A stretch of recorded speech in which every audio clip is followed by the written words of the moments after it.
Bom, meus alunos, eu vou passar para vocês agora uma pequena recordação do que é o raio de curva tabelado, tá? Deve ter ficado algumas dúvidas, então eu estou passando para vocês um exemplo de como calcular um raio de curva tabelado.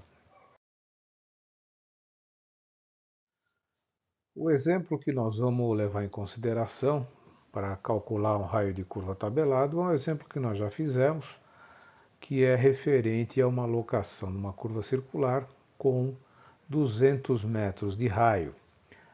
Essa tabela que vocês estão vendo aqui a seguir é uma tabela feita para locação com curvas circulares e um raio de 200 metros.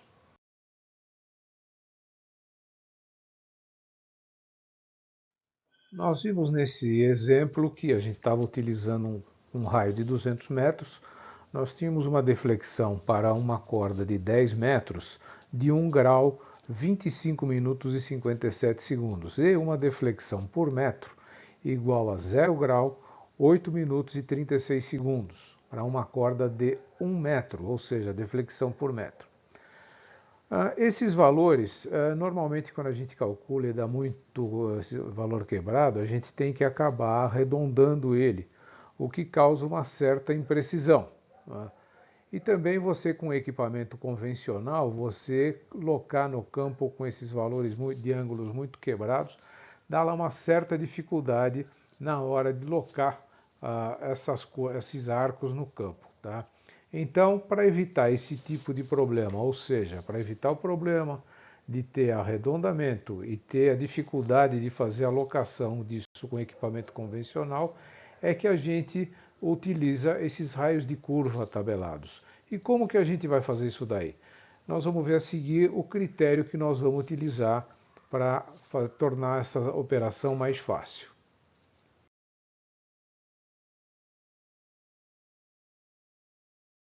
O critério, então, que a gente vai utilizar para tornar essa operação mais simples, o que é? É pura e simplesmente arredondar a tua deflexão por metro para 0 grau, 8 minutos e 0 segundos, tirando aqueles valores quebrados.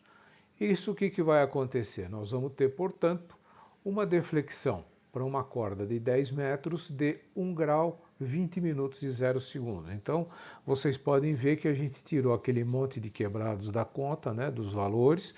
Isso vai facilitar para efeito de cálculo e para alocação do terreno.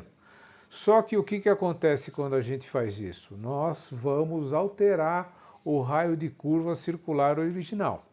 E aí o que a gente tem que fazer? A gente tem que recalcular o valor da curva circular para poder depois recalcular o valor do teu ponto de curva e do teu ponto de tangente.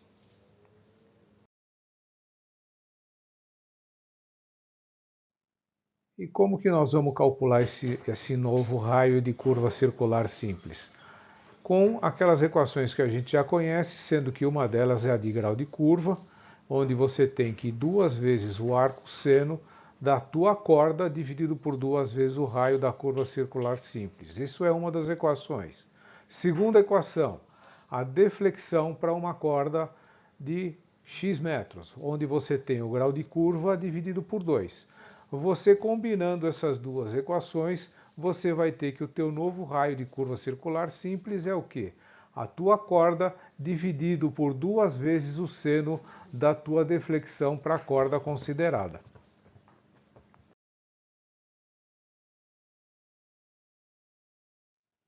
E aí, finalmente, a gente tem o nosso novo raio de curva circular simples. Ao invés dos 200 metros que a gente considerava inicialmente, nós temos agora um raio de curva de 214,88.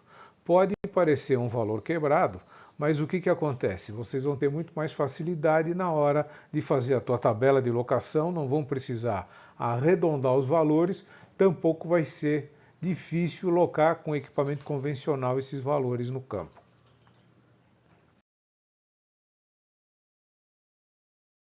Então você tem aí finalmente a tua tabela de locação de curva circular com estacas fracionárias. Aqui nós já estamos calculando com o raio de curva tabelado. Notem como fica muito mais fácil fazer esse cálculo e como também vai ficar mais fácil você locar com esses valores no teu equipamento no campo. São valores arredondados, né? São valores que você não vai ter dificuldade para colocar isso num equipamento convencional.